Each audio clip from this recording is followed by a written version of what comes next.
திராவிட பேச்சரங்க நேயர்களுக்கு வணக்கம். இன்று நம்மோடு பல்வேறு கருத்துக்களை பகிர்ந்துக்கிறதுக்காக குறிப்பா டெல்லி சட்டமன்ற தேர்தல் முன்னணி நிலவரம் குறித்தும் அதனுடைய தோல்வி காங்கிரஸுக்கான தோல்வி என்ன அங்க நடந்தது என்று நம்மோடு பகிர்ந்துக்கிறதுக்காக தகவல் அறியும் உரிமை சட்டத்துறையோட மாநில தலைவரும் சென்னை உயர்நீதிமன்ற வழக்கறிஞருமாகிய தோழர் கனகராஜ் அவர்கள் இணைஞ்சிருக்காங்க. வணக்கம் சார். வணக்கம்மா. வணக்கம். எப்படி இருக்கீங்கம்மா? எப்படி இருக்கீங்க? நலமா இருக்கேன் சார். நலமா இருக்கேன் சார். நீங்க எப்படிங்க சார் இருக்கீங்க? நல்லா இருக்கம்மா, சொல்லுங்க சார். சார், இப்ப வந்துட்டு டெல்லியில சட்டமன்ற தேர்தல் நடந்து அதனுடைய முன்னணி நிலவரம் வந்துட்டு இருக்கு. வெற்றி தோல்வி கூட அறிவிச்சிட்டாங்க. பிஜேபி ஏற்கனவே 48 இடங்கள்ல முன்னிலை பெற்றிருக்கு. ஆம் ஆத்மி 22 இடங்களை தான் பெற்று அவங்க எதிர்கட்சி அந்தஸ்துல வந்திருக்காங்க. ஆனா ஆண்ட கட்சி என காங்கிரஸ் கட்சி ஏறக்குறைய 3 முறை தொடர்ந்து அவங்க டெல்லி சட்டமன்றத்தை அளந்திருச்சிருக்காங்க, ஆண்டிருக்காங்க. அப்படி இருக்கிற காங்கிரஸ் கட்சி ஒரு இடம் கூட வரல என்பதை விட முன்னணி நிலவரத்துக்கு கூட வரலையே. ஏன் இந்த நிலைமைக்கு காங்கிரஸ் போனது? அது குறித்து கொஞ்சம் விளக்குங்க சார். அதாவது இந்திய தேசிய காங்கிரஸ் கட்சி என்பது இன்றைக்கு 60 வருடத்திற்கும் மேலாக இந்தியாவை ஆண்ட கட்சி. இந்தியாவிற்கு திட்ட கமிஷன் கொண்டு வந்து பொருளாதாரத்தை இப்படித்தான் கொண்டு போக வேண்டும் என்று பல பொருளாதார மேதைகளை வைத்து பண்டித ஜவஹர்லால் நேரு அவர்கள் பிரதமராக அவர் தலைமையில் பொருளாதாரத்தை வடித்த கட்சி இந்திய தேசிய காங்கிரஸ் கட்சி. இந்திய விடுதலைக்கு பிறகு இந்தியாவை அரசியல் சாசன சட்டத்தை உருவாக்கி அம்பேத்கர் தலைமையில் சட்டமேதை கொஞ்சம் சென்டர் பண்ணுங்க, ஓரமா வரீங்க.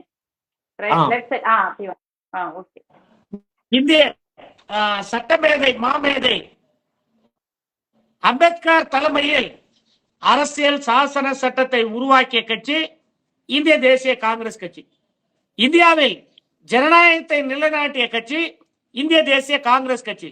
இந்தியாவில் பஞ்சத்தை ஒழித்து பசுமை புரட்சி கொண்டு வந்து இன்றைக்கு விவசாயத்தை 70 விழுக்காடு மக்கள் விவசாய பொருளாதாரமாக அறிவித்து இந்தியாவை விவசாய பூமியாக அறிவித்த கட்சி இந்திய தேசிய காங்கிரஸ் கட்சி.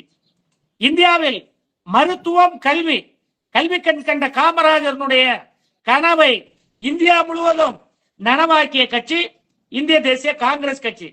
இந்தியாவில் போக்குவரத்து வேண்டுமென்று தேசிய நெடுஞ்சாலை திட்டத்தை அறிவித்து தேசிய நெடுஞ்சாலை துறையை வைத்து தேசிய நெடுஞ்சாலை துறை அமைச்சகத்தை கொடுத்து இன்றைக்கு எல்லா மக்களும் இன்றைக்கு அவர்கள் சாலை வசதி செய்து கொடுத்து போக்குவரத்து பிரச்சனை இல்லாமல் 60 ஆண்டு காலம் இந்தியாவை வழிநடத்திய கட்சி இந்திய தேசிய காங்கிரஸ் கட்சி.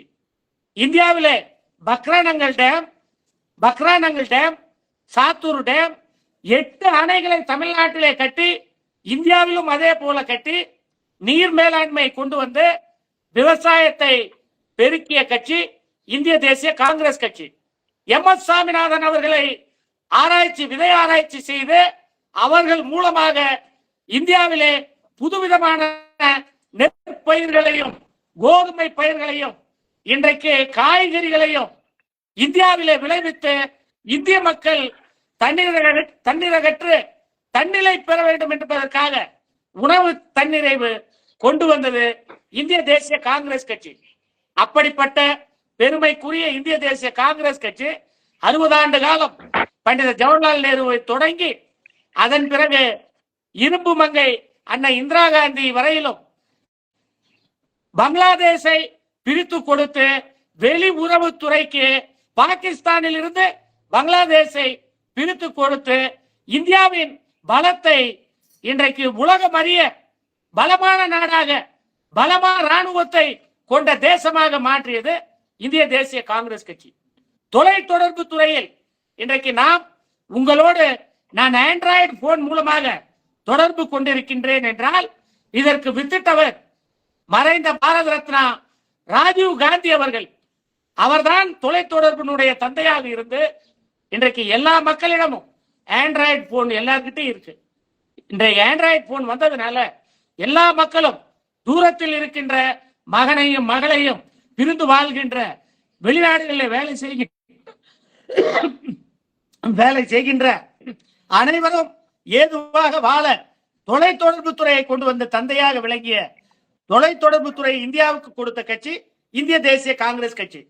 இந்திய பொருளாதாரத்தை டாக்டர் மன்மோகன் சிங் தலைமையிலே பிரதமராக இருந்த போது, நரசிம்மராவ் தலைமையிலே ஆட்சி செய்த போது 10 விழுக்காடு ஜிடிபியை கொண்டு வந்தது இந்திய தேசிய காங்கிரஸ் கட்சி. உலகமயல் அதாவது இன்றைக்கு இந்தியாவை உலக வர்த்தகத்தோடு சமப்படுத்தி உலக நாடுகள் எல்லாம் இந்தியாவோடு வர்த்தகத்தில் ஈடுபட செய்ய வேண்டும் என்று ஒரு திட்டத்தை அறிவித்து உலகமயமாக்கல் என்ற பொருளாதாரத்தை, இந்தியாவின் பொருளாதாரத்தை உயர்த்தியது இந்திய தேசிய காங்கிரஸ் கட்சி. அதாவது எல்லோருக்கும் உணவு சட்டத்தை அமல்படுத்தியது அன்னை சோனியா காந்தி டாக்டர் மன்மோகன் சிங் ஆட்சியில் பிரதமராக இருந்த போது. அதற்கு காரணம் இந்திய தேசிய காங்கிரஸ் கட்சி. டெல்லி சட்டமன்ற தேர்தலுக்கு வந்துரும். டெல்லி சட்டமன்றத்துக்கு வந்து அது போல நாங்க இந்தியாவையே வழி நடத்துறவங்க டெல்லியையும் கடந்த விடுதலைக்கு பிறகு, சுதந்திரத்திற்கு பிறகு டெல்லி மாநிலம் காங்கிரஸ் ஆட்சியில் மறைந்த முன்னாள் முதல்வர் ஷீலா தீட்சித் இருக்கும் வரையிலும் நல்லாட்சி கொடுத்திருந்தோம். அதன் பிறகு அண்ணா ஹசாரே, இன்றைக்கு பாபா ராம்தேவ் அவர்களை எல்லாம் வைத்து ஒரு உண்ணாவிரதம் 2G அலைக்கற்றையில் நாங்கள் லஞ்சம் வாங்கிவிட்டோம், 1,20,000 கோடி நாட்டிற்கு இழப்பு என்று ஒரு பொய்யான பிரச்சாரத்தை வைத்து டெல்லி மாநிலத்தை எங்களிடமிருந்து எடுத்துக்கொண்டு ஒரு RTI சட்டம் போட்டு, எந்த RTI சட்டம் அன்னை சோனியா காந்தி இந்திய மக்களுக்கு கொடுத்தார்களோ அந்த RTI சட்டம் மூலமாக பொய்யான தகவல் பெற்று கெஜ்ரிவால் அவர்கள் முதல்வரான பின்பு 3 முறை தொடர்ந்து அவர் காங்கிரஸ் கட்சியை திட்டி வந்தார். காங்கிரஸ் கட்சியை திட்டிய பிறகு பாஜக ஆட்சி 2014 வந்த பிறகு பாஜகவினுடைய ஆட்சி ஊழல்களை எல்லாம் தெரிந்து கொண்டு பாஜகவை காங்கிரஸ் கட்சியோடு துணை கொண்டு எதிர்த்து வந்தார். அது இந்தியா கூட்டணியில் அவரும் அங்கம் வகித்தார். இன்றைக்கு காங்கிரஸ் கட்சியோடு சேர்ந்து பாஜக கட்சி என்ன பண்ணதுன்னா, காங்கிரஸ் கட்சியோடு யாரெல்லாம் கூட்டணி சேர்கின்றார்களோ அவர்கள் மீது அவர்கள் 3 விதமான துறைகளோடு கூட்டணி வைத்துள்ளார்கள். பாஜகவிற்கு 3 விதமான துறைகள் கூட்டணி. ஒரு துறை இடி, என்போர்ஸ்மெண்ட் டைரக்டரேட், இன்னொரு துறை அதான் அமலாக்கத்துறை, இன்னொரு துறை சிபிஐ துறை, இன்னொரு துறை வருமான வரித்துறை. இந்த 3 துறைகளையும் வைத்துக் கொண்டு பொய்யான வழக்குகளை இன்றைக்கு லிக்கர் கேட் ஸ்கேம்னு சொல்லி கெஜ்ரிவால் மேல ஒரு கேஸ் போட்டு அவங்களுக்கு தேர்தல் ஆணையத்துக்குடைய கூட்டணி வச்சிருக்காங்க. அந்த துறையை தேர்தல் ஆணையத்தோட கூட்டணி, 4வது கூட்டணி. தேர்தல் ஆணையர் நியமனத்துல அந்த அதாவது ஒரு தேர்தல் ஆணையர் அருண் கோயல் அவர்கள் நான் ராஜினாமா செய்கிறேன் என்று ராஜினாமா செய்தார். எதற்காக? தலைமை தேர்தல் ஆணையர் நியமனத்தில் தலைமை நீதிபதியை எடுத்து விட்டார்கள். தலைமை நீதிபதியை நீக்கிவிட்டு எதிர்கட்சி தலைவரையும் மாண்புமிகு பாரத பிரதமர் அவர்களும் அவருடன் கேபினெட் அந்தஸ்து கொண்ட ஒருவரையும் அமைத்துக் கொண்டு தேர்தல் ஆணையரை நியமித்தார்கள். எப்போது தேர்தல் ஆணையரை நியமித்தார்களோ அப்போதே அருண் கோயல் ஒரு தேர்தல் ஆணையர், அவர்கள் சொல் பேச்சு கேட்கல, அவர் ரிசைன் பண்ணார். அப்பவே நாங்க கேட்டோம், தேர்தல் ஆணையர் நியமனத்துல முறைகேடு இருக்கு என்று கூறி உச்ச நீதிமன்றத்தில் வழக்கு நிலுவையில் இருக்கு. இந்திய தேசிய காங்கிரஸ் கட்சி போட்டிருக்கு. போடாமல்லாம் ஒண்ணும் இல்ல. இன்றைக்கு தேர்தல் ஆணையரை வைத்துக் கொண்டு தகவல் அறியும் சட்டத்துறையில லோக்சபாவில் தேர்தல் நடந்த போது நான் கேட்டேன், தேர்தல் ஆணையரை எவ்வளவு வாக்காளர்கள் இருக்கின்றார்கள், எவ்வளவு வாக்குகள் பதிவாகி இருக்கிறது என்று கேட்ட கேள்விக்கு இந்திய தேசிய தேர்தல் ஆணையம் என்ன சொன்னது தெரியுமா? ஜூன் 2024 எனக்கு பதில் இருக்கு, என்கிட்ட இருக்க ஆதாரம். அவங்க என்ன சொன்னாங்க, ஏங்க எங்க கிட்ட எந்த விதமான புள்ளி விவரங்கள் இல்ல, புள்ளி விவரங்கள் வரும்போது நாங்கள் உங்களுக்கு கொடுப்போம். அப்புறம் உடனே நான் ஜனாதிபதிக்கு கடிதம் எழுதினேன். RTI மூலமா நான் கேட்டேன், உங்ககிட்ட எல்லா புள்ளி விவரமும் இருக்கான், அதனால ஜனாதிபதி என்ன கட்டணமோ நான் கொடுத்துறேன், எனக்கு அந்த இறுதி முடிவுகளை வாக்காளர்களினுடைய இறுதி எண்ணிக்கையை எனக்கு கொடுங்கள் என்று கேட்டேன். அதற்கு இந்திய ஜனாதிபதியிடமிருந்து எனக்கு மறு கடிதம் வந்தது. அதில் பதில் கடிதத்துல அவங்க என்ன சொல்லிட்டாங்கன்னா, எங்க கிட்டயும் அந்த புள்ளி விவரம் இல்ல, உங்களுக்கு வேண்டும் என்றால் நீங்கள் தேர்தல் ஆணையத்தை அணுகி அந்த புள்ளி விவரத்தை பெற்றுக் கொள்ளுங்கள் சொல்லிட்டாங்க. இன்னைக்கு வரையிலும் இந்த தேதி வரையிலும் பப்ளிக் டொமைன்ல 2024 பாராளுமன்ற தேர்தலினுடைய முடிவுகள் பதிவிறக்கம் செய்ய முடியவில்லை, ஏற்றப்படவில்லை. இதுதான் உண்மை, நிதர்சனமான உண்மை.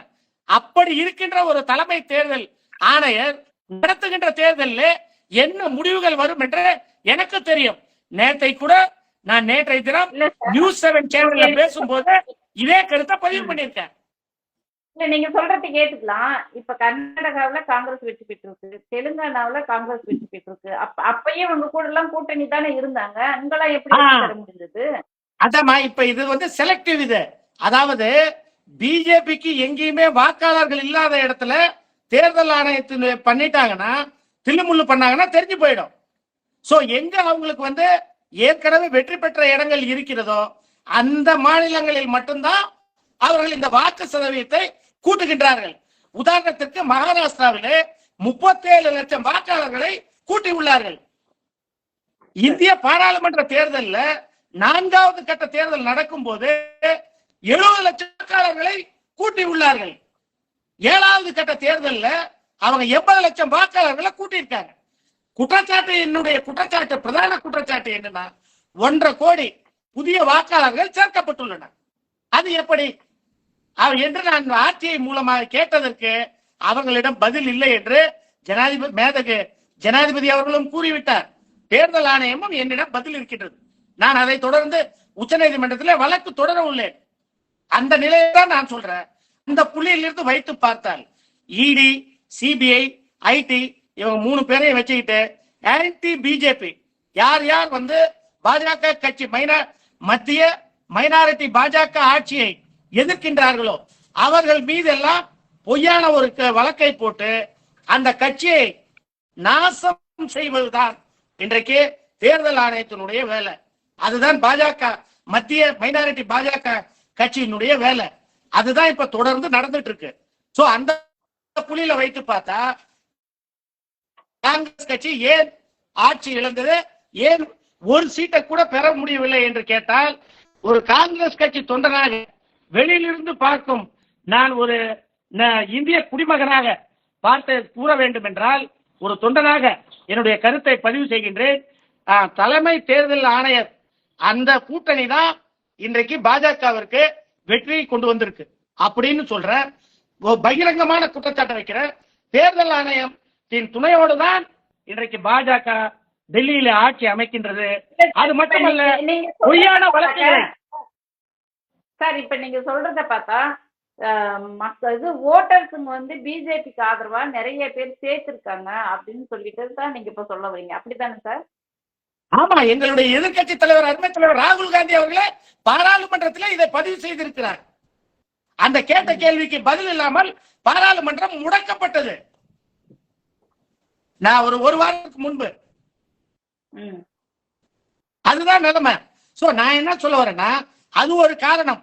அடுத்த காரணம் அதாவது இந்தியா கூட்டணியில் கெஜ்ரிவால் அவர்கள் இருந்தாலும் காங்கிரஸ் கட்சி இறுதியிலே கூட்டணியோடு இல்லாமல் கடைசி நிமிடத்தில் நாங்கள் கெஜ்ரிவாலை எதிர்க்க வேண்டிய சூழ்நிலைக்கு தள்ளப்பட்டோம். எங்களுடைய பாலிசி டெசிஷன் நாங்க எடுத்துட்டோம். சரி, அந்த இறுதி கட்டத்தில் இருந்து கெஜ்ரிவாலை எதிர்த்திருந்தால் மக்களுக்கு சில குழப்பங்கள் வந்திருக்கலாம். அது கூட ஒரு காரணமா, தோல்விக்கு ஒரு காரணமா இருந்திருக்கும். வருங்காலங்களே நாங்கள் அதை சரி செய்வோம். அப்ப இந்தியா கூட்டணியோட ஒருங்கிணைப்பு இங்க குறைபாடு இருக்குன்னு சொல்றீங்க, சரியில்லைன்னு சொல்றீங்க? ஆமாமா, கெஜ்ரிவாலுக்கு ஆன்டி ஸ்டாண்ட் எடுக்க வேண்டியது போயிடுச்சு. நாங்க கெஜ்ரிவாலையும் அருமை தலைவர் ராகுல் காந்தி அவர்கள் ஏத்தாங்க. சோ கடைசி இறுதி கட்ட நிலையில தேர்தல் தேதி அறிவிச்ச பிறகு நாங்கள் எடுத்த ஒரு கொள்கை முடிவு கூட ஒரு காரணமாக இருக்கலாம் என்று நான் இந்த நேரத்தில், அதாவது வெளியில இருக்கிற பாஜக நண்பர்கள் சொல்றாங்க. அந்த கருத்தை தான் உங்ககிட்ட நான் பதிவு பண்றேன். இன்னைக்கு தமிழிசையும் அததான் சொல்லியிருக்காங்க. நீங்க உங்க கூட்டணியிலேயே ஒற்றுமை இல்ல, அதை முதல்ல சரி பண்ணுங்க அப்படின்னு சொல்லிட்டு அவங்க கூட அதான் சொல்லியிருக்காங்க. அப்ப நீங்க ஒண்ணு பண்ணுங்க, தலைமை தேர்தல் ஆணையர் கூட்டணியை விட்டுருங்க. சிபிஐ விட்டுருங்க, இடியை ஃப்ரீயா விடுங்க, ஐடியை ஃப்ரீயா விட்டு தேர்தல் நடத்துங்க, பேலட் பேப்பர்ல தேர்தல் நடத்துங்க. இந்தியாவில் அதாவது கை விலங்கு போட்டு கால் விலங்கு போட்டு அமெரிக்காவில் இருந்து 7.5 லட்சம் மக்களை 120 பேர், அதாவது அமெரிக்கா போர் விமானத்துல கொண்டு வந்த கேவலமான இந்தியர்களுக்கு தலைக்குறிவை ஏற்படுத்திய மத்திய மைனாரிட்டி பாஜக ஆட்சி, தமிழக பாஜகவினுடைய ஒரு தலைவர் தமிழிசை சவுந்தரராஜன் அவர்களிடம் நீங்க கேளுங்க. உங்களுக்கு இந்தியர்களை கை விலங்கு கால் விலங்கு போட்டு அழைக்கப்பட்டு கொண்டு வந்தது உண்டா? கேவலமா இருக்கு. நான் என்ன பதிவு பண்றேன்னா, டெல்லி மக்கள் வந்து பிஜேபிக்கு ஓட்டு போடுறாங்க. அதுவும் தமிழிசை என்ன சொல்றாங்கன்னாக்கா, பட்டியலினத்துக்கு எதிராக பிஜேபியை சொல்றாங்க. பட்டியலின மக்கள் வசிக்கிற இடத்துல பிஜேபி முன்னிலை பெற்றிருக்கு. 4 தொகுதி சிறுபான்மையினர் வந்து வெற்றி பெற்றிருக்கிறாங்க. அப்ப நாங்க இனிமே எங்க மேல அந்த மாதிரி ஒரு கோஷத்தை வைக்காதீங்க, நாங்க எல்லாத்துக்குமான கட்சின்னு சொல்றாங்க. அப்புறம் ஏன் அயோத்தியால தோத்தீங்க? தோல்வி எதுக்காக உங்களுக்கு அயோத்தியால வந்தது? நீங்க அந்த கேள்வியை கேட்டிருக்கணும். சரிம்மா, நீங்க சொன்னது சரிதான். நீங்க இப்போ சிறுபான்மையினர்லாம் உங்க பக்கம் வந்துட்டாங்கன்னு நீங்க சொல்றீங்க. அப்படி கூறுகின்ற நீங்கள் அயோத்தியா பாராளுமன்ற தொகுதிக்கு உட்பட்ட எல்லா தொகுதியிலையும் ஏன் தோத்தீங்க? அந்த கேள்விக்கு பதில் உண்டா? ராமர் கைவிட்ட உடனே அவர் உடனே ஜெய் விஸ்வநாத், காசி விஸ்வநாத் அப்படின்னு மாத்திக்கிட்டார். இதுதான் நிலைமை. ஜெய் ஸ்ரீராம் போய் ஜெய் காசி விஸ்வநாத், ஜெய் போலநாத் அப்படின்னு சொல்லி அப்படியே பிளேட்டையே மாத்தி போட்டார். ஒரு கோயில் இருக்கு, அந்த கோயில் புவனேஸ்வர் பூரி ஜெகநாதீஸ்வரர். ஜெய் ஜெகநாதன் சொன்னார். ஜெய் ஜெகநாதன் ஒரு கோஷத்தை வச்சாரு. ஏன்னா ஒடிசாவில் ஜெயிச்சிட்டாரு, ராமர் தோக்க வச்சிட்டாரு. அதனால ராமர் அம்போன்னு விட்டுட்டு ஒரிசாவில் ஜெயிச்ச உடனே ஜெய் ஜெகநாதன்றாரு. நாளைக்கு இப்ப ஒரிசாவில் தோத்தாருன்னா அப்புறம் காசியில ஜெயிச்சிட்டாருன்னா ஜெய் காசிம்பார். ஏமா இந்த மாதிரி எல்லாம் ஒரு நிலைப்பாடு உள்ள ஒரு கடவுளுக்குள்ளாரியே ஒரு பார்சியாலிட்டி கொண்டு வர்ற கட்சி இன்றைக்கு கடவுளுக்குள்ளாரியே பிரிவினவாதம். அவங்க ஆகும்னா அவங்களுக்கு என்னமா தெரியும்? இப்ப திடீர்னு இப்ப பாருங்க, திருப்பரங்குன்றத்துல முருகரை எடுத்துக்கிட்டாங்க. ஏன்னா வேல் யாத்திரை நடத்தி தோல்வி விட்டுறாங்க, அது சக்சஸ் கொடுக்கல. திருப்பரங்குன்றத்தை நேற்றுக்கு எடுத்துட்டு எல்லாரையும் தமிழ்நாட்டில் உள்ள வச்சு 144 தடை உத்தரவு மீறி இன்றைக்கு ஒரு மதவளத்தை தமிழ்நாட்டிலே புகுத்த வேண்டும் என்று வாடகைக்கு எடுத்துக்கொண்டார்கள். அது நடக்கவில்லை. சீமானுடைய பிரச்சாரத்தை வாடகைக்கு எடுத்துக்கொண்டார்கள். நாம் தமிழர் கட்சியை வாடகைக்கு எடுத்துக்கொண்டு தந்தை பெரியார் அவர்களை இழிவாக பேசினார்கள். அதை பேச வைக்கின்றார்கள். அதற்கு நான் என்ன கூறுகிறேன் என்றால், அவர்களுடைய நேர்மையான அரசியல் அவர்களிடம் இல்லை. நேர்மையான அரசியல் அவர்களிடம் இல்லை. சரி, ஒரு கட்சி இன்றைக்கு மக்களிடம் வாக்கு சேகரிக்க வேண்டும் என்றால், நான் இந்த வீதியிலே டிச்சை ஒழுங்காக பராமரித்திருக்கின்றேன், மின்சாரம் நான் கரெக்டாக மக்களுக்கு கொடுக்கின்றேன், குடி தண்ணீர் வசதி செய்து கொடுத்திருக்கின்றேன், சாலை வசதி செய்து கொடுத்திருக்கின்றேன் என்று பட்டியல் போட வேண்டும். நாங்கள் இந்திய தேசிய காங்கிரஸ் கட்சி இன்றைக்கு கூடங்குளம் கொண்டு வந்து தமிழ்நாட்டிற்கு 1000 மெகாவாட் மின்சாரம் நிக்காம கொடுக்கிறோம். இன்றைக்கு பறக்கும் சாலை திட்டம் கொண்டு வந்து எண்ணூர் டு மதுரவாயல் பறக்கும் சாலை திட்டம் கொண்டு வந்து இன்றைக்கு போக்குவரத்து நெரிசலை குறைக்க பார்க்கின்றோம். கெயில் என்ற gas authority of India limited என்ற கேஸ் போட்டு தமிழக முன்னாள் முதல்வர் சமூக நீதி காத்த வீராங்கனையிடம் நாங்கள் கேட்டோம், எல்லா வீட்டுக்கும் கேஸ் கொடுத்துடுறோம், கேஸ் விலை கம்மியாயிடும், 250 ரூபாயில கொடுத்துடலாம்.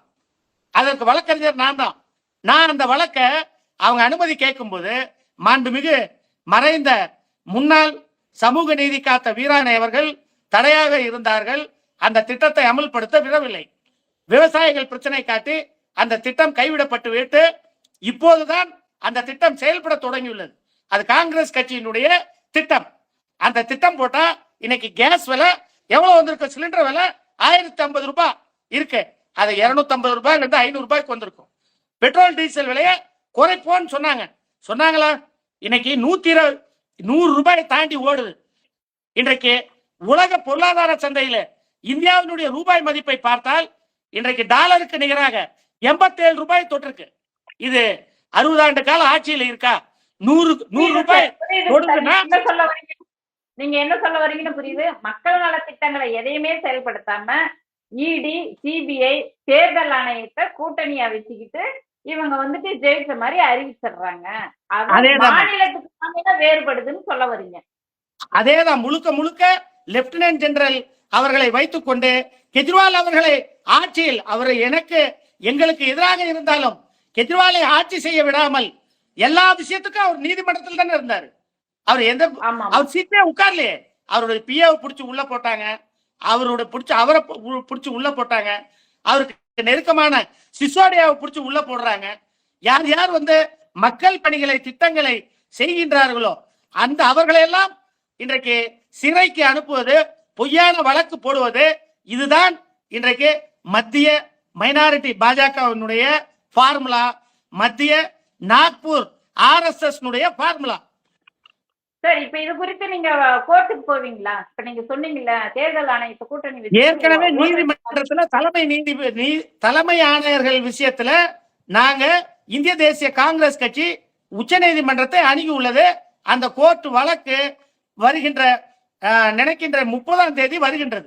இன்றைக்கு கடைசியா நீங்க வச்சுக்கங்க, பெரியாரை திட்டுகின்ற, தவறாக பெரியாரை திட்டிய சீமான் அவர்கள் அந்த மண்ணிலே இன்றைக்கு தோற்கடிக்கப்படுவார் என்று சொல்லிக்கொண்டு, தோற்க வேண்டும் என்று சொல்லிக்கொண்டு தந்தை பெரியார் அவர்கள் காங்கிரஸ் கட்சியினுடைய தமிழ்நாடு காங்கிரஸ் கமிட்டியினுடைய 2 முறை தலைவராக இருந்திருக்கின்றார். 1920 இருந்து 25 வரலும் காங்கிரஸ்ல இருந்தார். 25க்கு பிறகுதான் நீதி கட்சிக்கு போனாங்க. ஆகவே நீதி கட்சிக்கு போனாலும் காமராஜர் என்னமா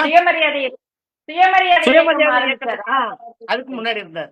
சுயமரியாதை இயக்கத்திலிருந்து நீதி கட்சிக்கு போய் மீண்டும் அவர் திராவிட கழகத்தை கொண்டு வந்து அதனுடைய நீட்சியாக சமூக நீதி, பெண்கள் அடிமைத்தனத்தை அகற்றுவது, பெண்களுக்கு சுயமரியாதை உரிமைகளை காத்தது எல்லாமே எங்களுடைய முன்னாள் காங்கிரஸ் கமிட்டி தலைவர் தந்தை பெரியார் அவர்கள். ஆகவே அவர்களை நாங்கள் கொண்டாடலாம், எங்களுக்கு எல்லா உரிமையும் இருக்கின்றது, அவர்களை திட்டுபவர்களை நாங்களும் திட்டுவோம் என்று கூறி திராவிடமும் இந்திய தேசமும் ஒன்றுதான். அதற்கு இந்திய தேசிய காங்கிரஸ் கட்சி திராவிடத்திற்கு துணை நிற்கும் என்று இந்த நேரத்திலே, அந்த கொள்கைக்கு துணை நிற்போம் என்று இந்த நேரத்திலே நான் பதிவு செய்ய கடமைப்பட்டுள்ளேன். நன்றி, வணக்கம். ஜெய் ஹிந்த். நன்றி, வணக்கம் சார். மகிழ்ச்சி சார்.